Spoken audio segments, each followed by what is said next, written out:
Fantastic to be here. Thank you very much to the Blockworks team for having us here. Yeah, we've got a panel now on which is close to my heart at least, challenges and opportunities in crypto native fund management, and we've got a great panel to discuss these things. I think everyone's got their own fairly unique insight into this, so it'll be great to go through a couple of things. You know, we've got the crypto native fund management itself. We're going to talk about yield. We're going to talk about capital efficiency, and we're going to talk about operational challenges, of which there, of course, are a few. Maybe just to kick it off, does everybody want to kind of say who they are? Yeah, I can start. Hi everyone. Nice to meet you. Sumit from NAV Fund Services. I currently work as the VP of Fund Accounting.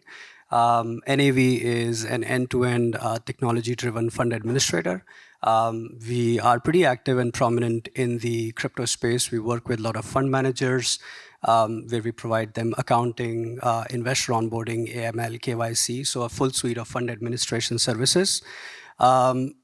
As a disclaimer, we are not crypto native. We have a large part of our business on the traditional side, but I think we have managed to kind of leverage the technology and the expertise that we have on the traditional side to the crypto space. So pleased to meet you all. Hi, I'm David Pakman from Coin Fund. We're a 10-year-old crypto native investing firm.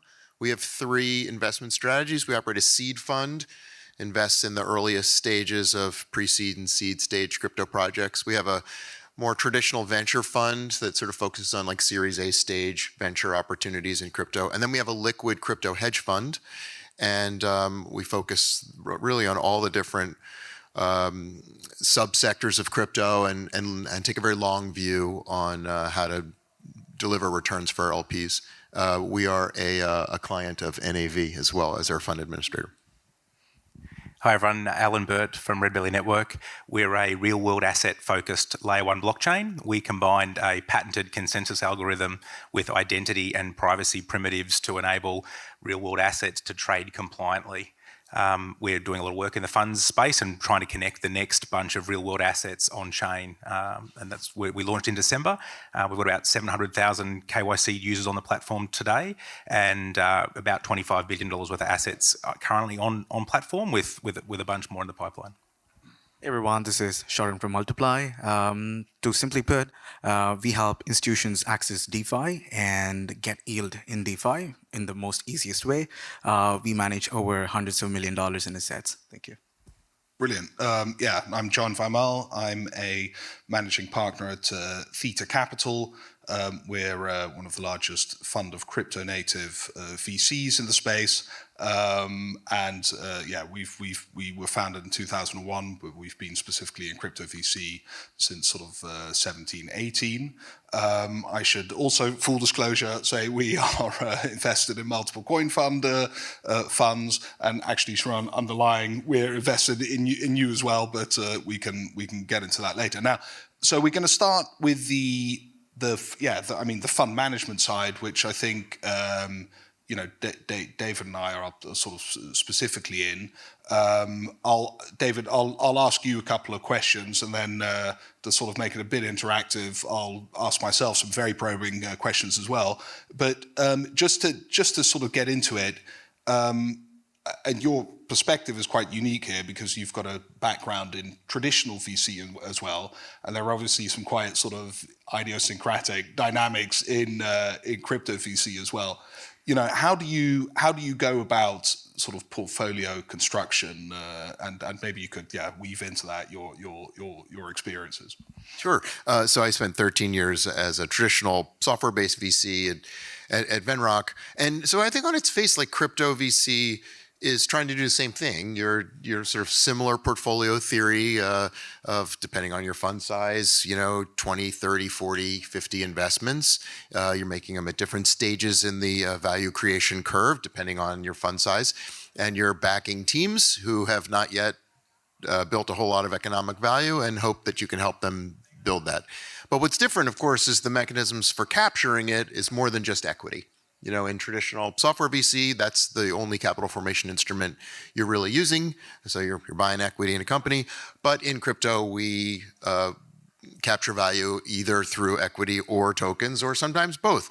And so as a crypto native fund, you need to be comfortable with both. And there's a bunch of implications about doing that. One is you need to find LPs who are friendly with you investing in tokens, which have, as you heard on the last panel, questions about how they're valued and when to buy and when to sell. But you need to find fund administrators who understand how to measure, and you need auditors who will help you audit it. Sometimes you need custodians who help you custody it. So things get a little different. Fortunately, we're a decade or so into some of these questions, and so they're now our service providers. But so I think the portfolio theory is similar, but the instruments for value capture are different, and the opportunities for liquidity are different, because oftentimes the tokens go liquid long before the equity does, which presents some questions for LPs. How do they get that liquidity? Do we send tokens back to our LPs? Can our fund administrator and infrastructure distribute tokens back to LPs? Do they want those tokens, or should we be selling them on their behalf and sending cash back? And how are we doing that? Is there a fee associated with that? Do you use your own trading desk? Do you have counterparties? So lots of cool questions that I think we've spent 10 years trying to think through, but hopefully that helps. Yeah, absolutely. I think from our perspective, it's interesting as well that we have a slightly different approach to the space. We're a fund of funds. We really want to be a fund of funds. And the thinking behind it is sort of, we like to think and this sounds a bit pompous, but we're like a sort of a generalist VC, or maybe the generalist VC fund in this space, and that we really have a satellite view, and we really try objectively to map out the areas where we think you're going to get the largest outcomes. And in order to get that exposure, and we want that exposure at seed round valuations, we kind of figure out who are the right funds to partner with to get us that specialized exposure. And that's kind of what we do. We really try and get meaningful look-through ownership of underlying projects. And for us, the only way to do that on a big scale is through very specialized VC funds. I suppose there are also other things that are quite specific to being a fund of funds.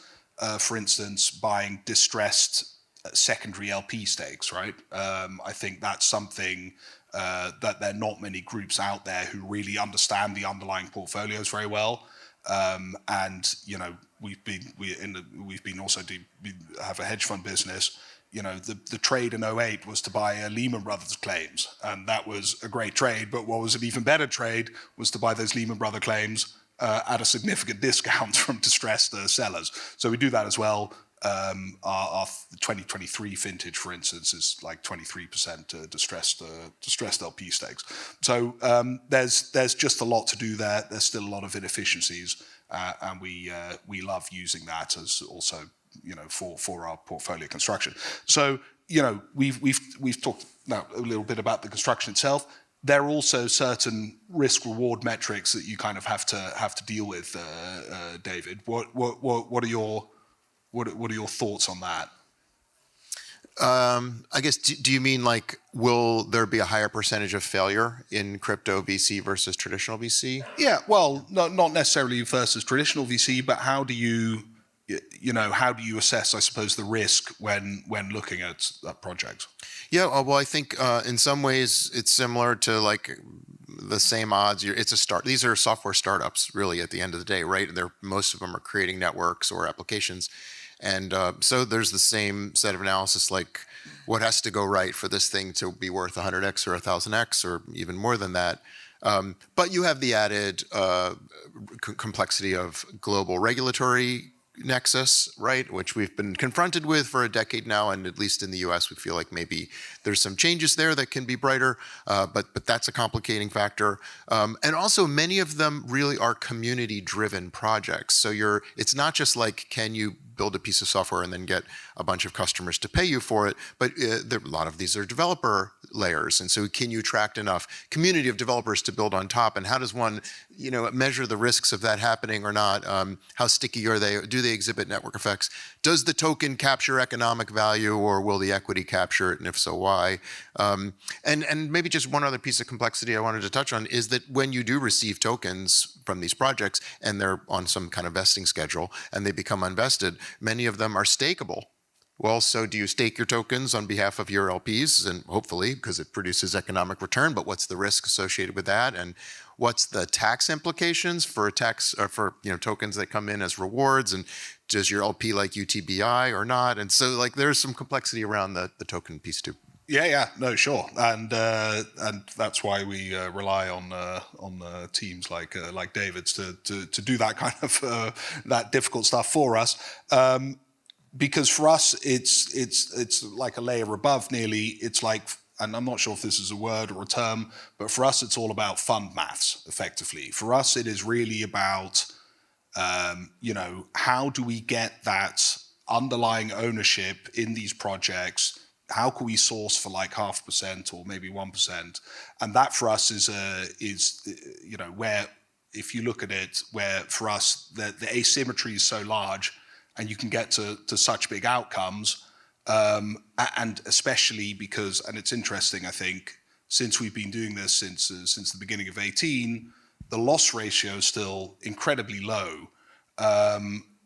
And when you think about it in terms of risk reward, it's like, the write-off ratio has been not low, but let's say single digits across, and that's from a fund of funds, right? I mean, that's 1,000+ projects. So very low write-off ratio if that filter works correctly, and the outcomes, as we've seen, can be in the multiple billions of dollars. So that's what we think is very interesting. But again, it's about that fund maths, because you can invest in a sort of a spray and pray fund, and you might get some nice, you can say, I was in that top project. But if there are no dollars in it, then it's kind of pointless to us. So that for us is we look for managers that can give us that that opportunity to invest in those sweet spots. So going one level deeper, you touched on it a little bit, David. But when you look at the actual allocation, what do you look at? Do you mean what's our portfolio theory of how many companies? Yeah. Well, I guess the way I think about that is where are we on the risk reward curve when you're investing in a company? And so my two favorite locations on the risk reward curve for software companies are seed and Series A. And why is that? Seed stage deals, you're really making a team bet on a sort of market concept, right? Most seed stage deals have not written any software yet. Really, they don't have a product in the market, but you have a thesis about this team can deliver this really exciting innovation, but we don't have a lot of data on it yet. So you need a much larger number of bets, right, to play up, because failure rate is very high there. So typically I would think of 35, 40, 45 companies in a fund, and depending on your check size. Because you might see a much higher failure rate than you're seeing across funds. You could see 30, 40% failure rate. But Series A stage, typically you're investing when there is proof of concept, there's a product in the market, you're seeing some traction, but the moment after you invest is the steepest part. There's a knee in the curve of the value creation curve. So right after you invest is the steepest part of growth, customer adoption, that then you'll see in the entire value creation curve. And so you're getting paid for the risk you're taking, and you have a little bit more data. So I feel usually you hear venture people talk about third. A third of the companies will fail, a third will have a middling outcome, a third will have fund returning outcome. And so I think that's appropriate around Series A. I feel a little bad talking so much. I'd really like to hear. Yeah. We're gonna. Don't worry. You'll have nothing to say. Thank you. After this question, we're kind of going sort of sector by sector. Fair enough. Maybe one last thing, David, to stick with you anyway. Just to bring it home a little bit, sort of to where we are now. What's the thing you've noticed most in the last cycle? I mean, what are the lessons you've learned from that? From the sort of FTX moment until now, we've had a huge amount of normalization in investing. So when I first started looking at investing in crypto, like there was this, like, hey, you have to be comfortable investing in anons. Like literally the founders are not going to disclose their identities to you. You have absolutely no rights. You purchase tokens, but you have no equity claim on assets. You have no governance rights. There is no board. You can't fire the founders. These are anathema in traditional software venture capital, and you would never, as an LP, feel comfortable with a manager who had to submit to that lack of protections. Those have all been normalized away. Well, some people can still invest in anons. We do not, but you know who your teams are. You have governance structures in place. We're receiving rights that have claims on assets and intellectual property and things like this. So the normalization, I think, is. I'm sad to say we celebrate it, but we do. This is now like software VC. But what on the flip side of that is the TAMs are so unbelievably big here. These are instantaneous global markets, access to all capital in the entire world. So like the asymmetric return profile, I think is even higher than AI. It's higher than any other asset. And so I think in this cycle, in the event that we see continued positive momentum, my view is that crypto VC will have the highest returns in any category of VC, meaningfully so. So like if you are an LP and you're investing in top decile, top quartile of venture-backed crypto VC, I think you'll have the highest returns in that category in anywhere else. Now I'm shutting up. Yeah, no, that was it, I'm afraid. So you will be able to, I won't pester you anymore in that sense. Yeah, it's maybe just to add to that, it's a different way of saying it, but I think the structure of VC in this market, I mean, in effect, everything's a startup to begin with, but it gives you some staying power. It's like, and in the end, we all know how volatile crypto markets can be. To have that staying power is really, really crucial, and not being forced to sort of sell at the wrong time kind of thing. So, right, we will move on now, and maybe to move on to the more to the sort of operational challenges. Sumit, you're clearly very well versed in that. If you're talking to a startup crypto fund, what are kind of the challenges they got to deal with? What are they running into? Yeah. First of all, great points, David. So moving away from the fancy investment to the non-fancy, the operations and compliance and those kind of challenges, and there's a few things that pop up in almost every call that we go on with new fund managers.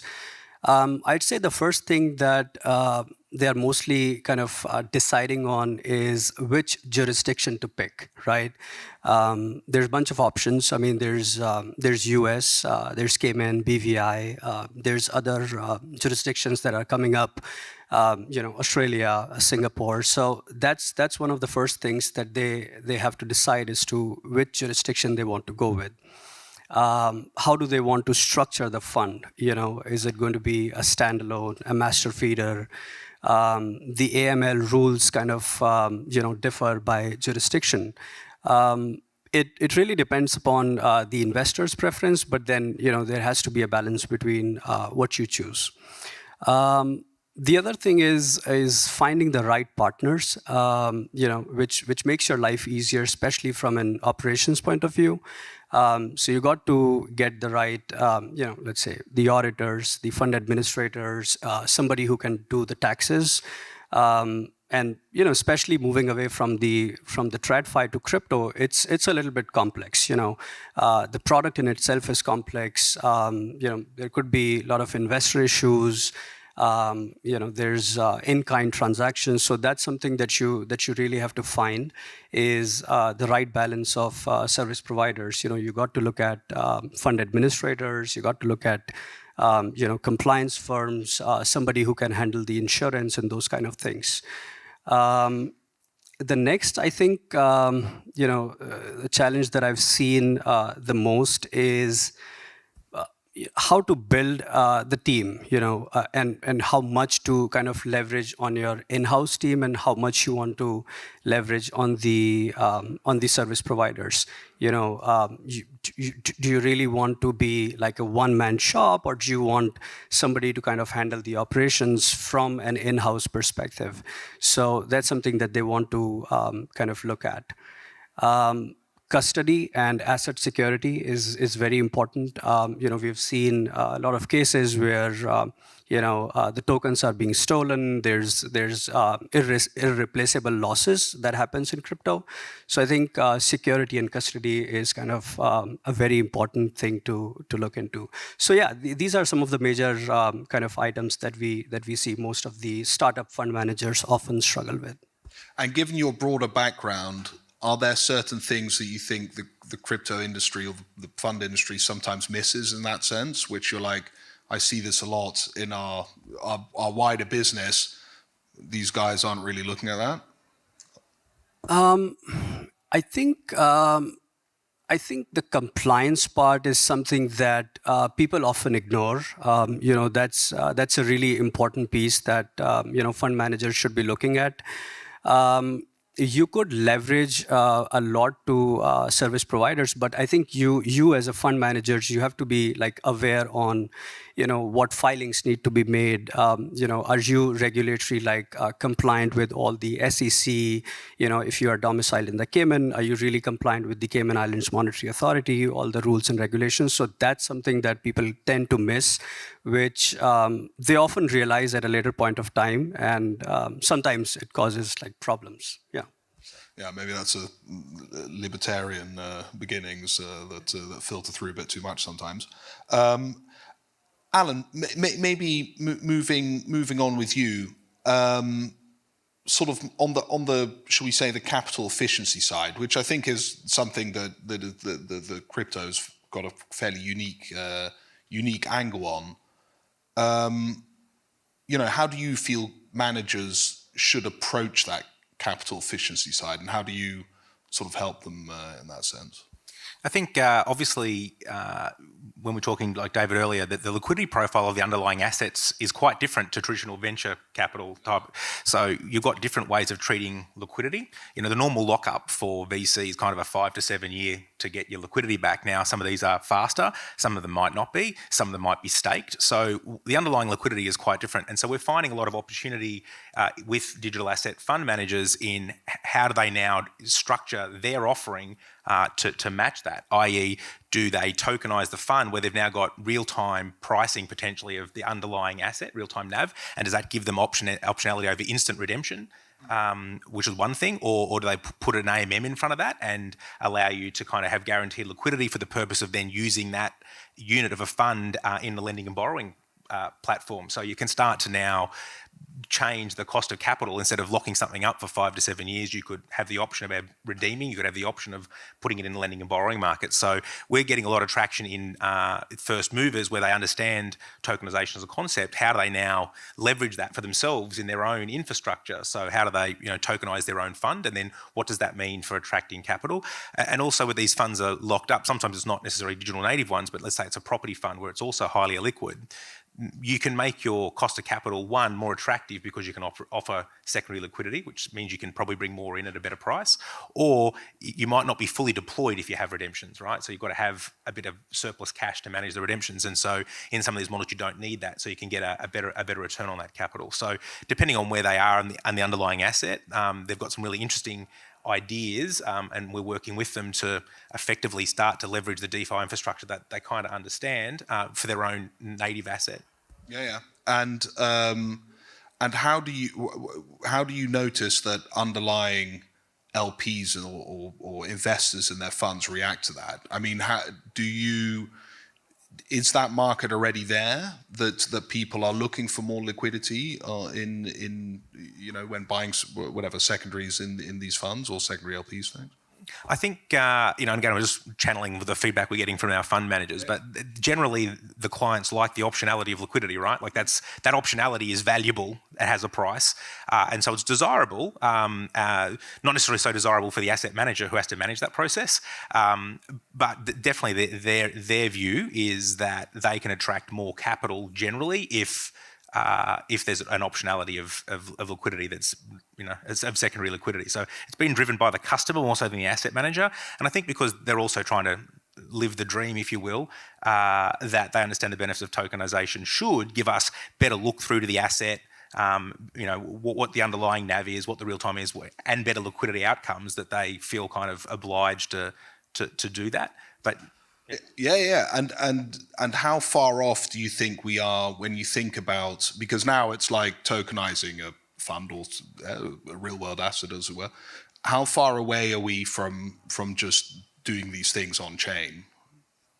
We're already doing it. So no, but sorry, I mean as in native. So you're not tokenizing something that is out there in the real world, but you're just raising the fund. So the fund I'm referring to is actually a digital asset native fund, right? So it's a fund manager allocating to liquid digital assets, and therefore they already have look through and or even self custody in some options. So you can kind of, some of them are even pooling, the third party LP funds directly into like a vault. So we're getting all levels of that. So the fund manager effectively is just picking and allocating, and not even necessarily being fully custodial in the capital sense. They just direct the trades by the mandate on chain. Yeah. Well, fantastic. Okay, so moving on a little bit, we're going to move into the yield space. There are lots of different yield strategies. Can you maybe just start off by generally telling us, sort of in general, what the yields landscape is looking like at the moment? DeFi yield is like the Wild West. There are like so many different opportunities, but it all comes with enormous risk. If you don't really look out for the risk, you're just going to lose all your capital. And at the same time, DeFi yield is also a superpower.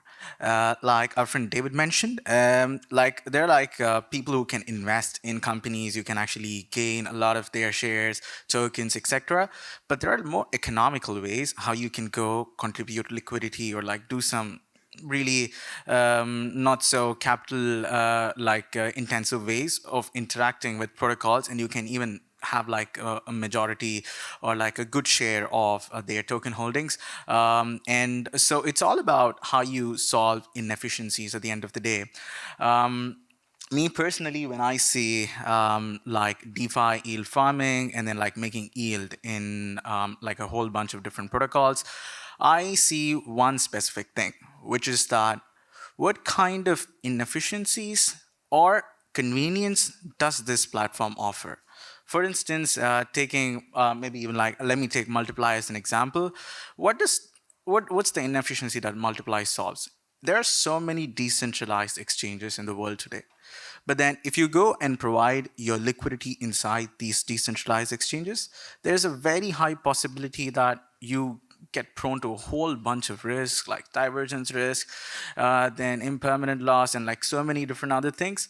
But then we make it super simplified, and we give you the convenience where you can just like put your liquidity with us, and then we manage all the things, and then we give you like incentives of like 20-30% a year on stable coins, even after managing hundreds of millions of dollars. And there's also other examples. For example, if you also take Aave, which is like a lending and borrowing market, what convenience do they solve? They make it so easy for people to come with assets, and they make it so easy for borrowers to borrow that assets. And that's why you're actually able to make money from them. So at the end of the day, it's all about looking for people who are solving real inefficiencies in DeFi and deploying your assets there. Otherwise, please forget your capital. Sorry, say that last bit? Otherwise, please forget your capital. Right. Okay, yeah, no, fair point. So, I mean, it's still something complicated for like a traditional investor base, right? I mean, you have loads of yield products in TradFi. I mean, the yields you'd probably find pretty pitiful, given what you look at. What do you think is needed to get a broader group to look at yield in crypto? I suppose that's something I can ask the others as well. But how do you get that broader base to look at this? Yeah, if the question is about TradFi, making it more accessible for TradFi. Yeah, basically not necessarily accessible, but how do you get a traditional investor to understand? There's a huge opportunity here. Yeah, it's all about. It all comes to the magic that DeFi offers. The magic is that it helps you access super complicated financial instruments in a super easy way. And for example, let's say like I'm from India and I want to access T-bills, which is in the US. Now that offers me 4-5%, and I want access to the best asset class in the world. Now, to me, like sitting in India to access this instrument, it's probably going to take me more than a month or two to come in and start getting the US dollars and also getting access into the T-bills, which in turn lets me make 4 or 5% a year. Now, if I'm going to do that through the crypto route, it's as simple as maybe a hour or 2 hours, and that's the beauty of crypto. It helps you make and access literally anything. It's just about it's so easy. It makes me wonder, people like, why just they don't do this thing? That's kind of the question, right? Yeah, I mean, but at the end of the day, it's also like, I think it's largely about people and the skepticism that comes with crypto, right?